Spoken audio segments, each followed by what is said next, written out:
நிறைய வீடியோஸ்ல பார்த்துட்டு உங்க தங்கச்சி எல்லாரும் நினைச்சிருக்காங்க இது பாய் தான் போல, இது பையன் அப்படிதான் எல்லாரும் நினைச்சிட்டு இருக்காங்க. பட் ஆக்சுவலி நீங்க கேர்ள்ல.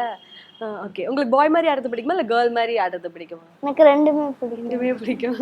அவள் வந்து ஹேர் கட் பண்ணா, அதனால வந்து அவளை பாயாவே போட்டுறலான்னு டிசைட் பண்ணிட்டோம். எனக்கு வந்து கொஞ்சம் ஹேர் இருக்கிறதுனால நான் கேர்ளாகவே இருந்துக்கலாம், அது நல்லா இருக்கும் அப்படின்னு சொல்லிட்டு எப்பயாவது அவளை வந்து ஏதாவது தூக்கி ஆடணும் அந்த மாதிரி ஏதாவது இருந்துச்சுன்னா மட்டும் அவளை வந்து கேர்ளாக போட்டு அதை க்யூட்டாக எக்ஸ்பிரஷனாக அவளை காமிச்சது. அது எதனால இவங்க ரொம்ப குட்டியா இருக்கனால பாய் கெட்டப்பா இல்ல? இல்லை ஆக்சுவலாக பார்த்தீங்கன்னா இப்போ ரெண்டு பேரும் வந்து கேர்ள்ஸாக ஆடினா வந்து ஒரு அட்ராக்டிவாக இருக்காது. பாய் அண்ட் கேர்ளோட ஆடுறப்ப பார்த்தீங்கன்னா அது ரொம்ப அட்ராக்டிவாக இருக்கும். நாங்கள் பாய்க்கு வெளியில் போய் தேட முடியாது. புதுசாக ஒரு டான்ஸரை போய் பிடிக்கிறோம்னா அவங்க வருவாங்க, வர முடியாமல் கூட போகலாம். சூழ்நிலைகள் அவங்களுடைய சூழ்நிலைகள் இருக்கும். அதே நம்ம சின்ன பாப்பா இது வந்து கொஞ்சம் முடி வெட்டிடணும் ஒரு வாட்டி. அப்போ பார்த்தா பாய் கெட்டப்பில் நல்லா இருந்துச்சு.